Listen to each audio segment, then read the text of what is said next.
Bismillahirrahmanirrahim. Assalamualaikum warahmatullahi wabarakatuh. Hamdan wa syukranillah, ikhwati fillah, banin dan banat yang saat ini sedang belajar di rumah ya, walaupun dalam artian kalian saat ini sedang berlibur. Mudah-mudahan liburan antum di rumah itu dapat bermanfaat, dapat mendatangkan manfaat baik bagi antum sendiri, bagi keluarga antum, bagi kedua orang tua, maupun bagi teman-teman antum yang ada di rumah. Mudah-mudahan Allah Subhanahu wa taala senantiasa memberikan kesehatan dan kemudahan bagi kita semua.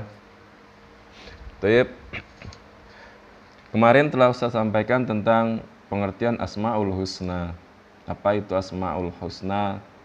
Ya, bahkan dalil-dalilnya setelah Ustaz sampaikan bagaimana kita berdoa dengan menggunakan Asmaul Husna. Maka kali ini Ustaz akan sampaikan tentang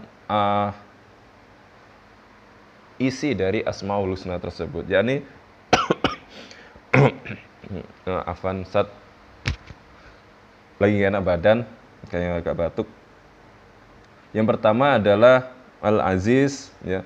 Ustaz tidak menyampaikan dari yang pertama Ar-Rahman Ar-Rahim, ya, dan lain sebagainya, tapi kita akan pilih materi kita pada kesempatan kali ini, yakni kita akan membahas Al-Aziz, Al-Basit, Al-Ghani, Ar-Ra'uf, Al-Fat, Al-Adl, Al-Qayyum, dan yang terakhir Al-Latif.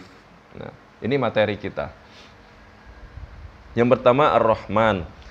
Innallaha ya'lamu ma yad'una min dunihi min syai' wa huwal azizul hakim. Al-Ankabut ayat 42. Innallaha ya'lamu ma yad'una min dunihi min syai'in. Sungguhnya Allah Subhanahu wa taala itu adalah Maha mengetahui apa saja yang hambanya itu sembah. Ya. Yang Allah Subhanahu wa taala mengetahui hambanya itu menyembah siapa, hambanya itu takut kepada siapa, apakah dia takut kepada Allah, apakah dia takut kepada selain Allah, mungkin kepada taghut, kepada jin, kepada setan, bahkan kepada manusia. Allah Subhanahu wa taala mengetahui. Wa huwal azizul hakim. Dan dialah Al-Aziz, ya, dan juga Al-Hakim. Dan dialah Maha Perkasa, ya. Dalam ensiklopedia bahasa Arab, ensiklopedia Arab dikatakan Al-Aziz itu berarti adalah kokoh, kuat, terus keras, mantap, ya, dan lain sebagainya. Pokoknya Allah Subhanahu wa taala itu tidak terkalahkan, ya, oleh siapapun, apalagi oleh hambanya. Allah Subhanahu wa taala tidak terkalahkan. Bahkan oleh juara MMA sekalipun, bahkan oleh juara tinju dunia sekalipun, Allah Subhanahu wa taala tidak akan pernah kalah oleh hambanya. Dan Allah Subhanahu wa taala tidak membutuhkan hambanya, tidak membutuhkan pertolongan hambanya. Allah Subhanahu wa taala mampu untuk melakukan itu semua. Kalau kita merasa diri kita kuat, kalau merasa diri kita mampu, tidak mau, ya, meminta pertolongan pada Allah Subhanahu wa taala, maka apakah kita lebih hebat dari Allah Subhanahu wa taala? Apakah kita lebih kuat dari Allah Subhanahu wa taala? Di mana Allah Subhanahu wa taala itu memiliki nama Al-Aziz. Allah Subhanahu wa taala itu Maha Kuat. Selanjutnya adalah Al-Basit, yang berarti Maha melapangkan.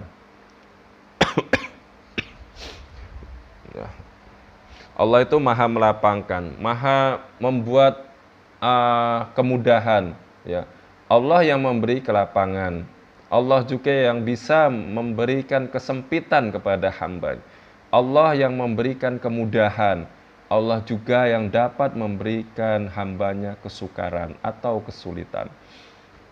Allahu yabsutur rizqa liman yasha'u wa yaqdir. Wa farihu bil hayati dunya wa mal hayatud dunya fil akhirati illa mata'. Quran surah Ar-Ra'd ayat 26. Allah Subhanahu wa taala itu melapangkan rezeki bagi siapa saja yang Allah Subhanahu wa taala kehendaki.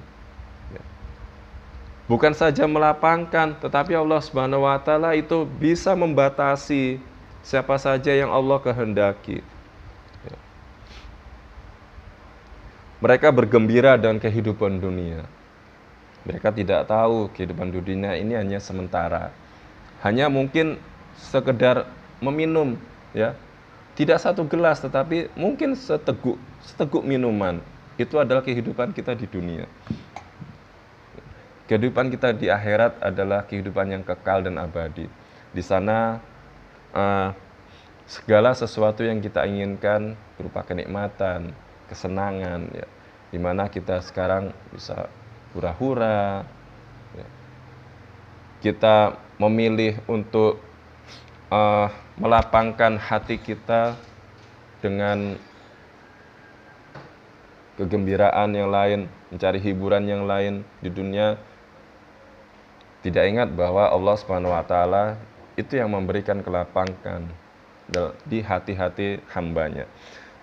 Makanya kita diperintahkan untuk senantiasa berdoa pada Allah Subhanahu wa taala, meminta kelapangan, meminta kemudahan, meminta diberikan kemudahan oleh Allah Subhanahu wa taala dalam segala hal. Bukan hanya rezeki, tetapi semuanya, menuntut ilmu,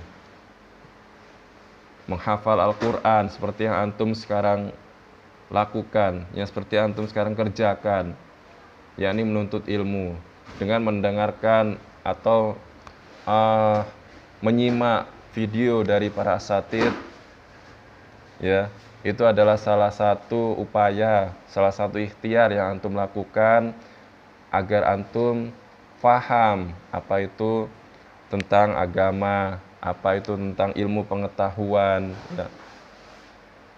Antum di rumah bukan hanya sekedar liburan, tetapi antum di rumah itu adalah untuk belajar di rumah, untuk membantu kedua orang tua antum yang ada di rumah. Ini adalah salah satu dari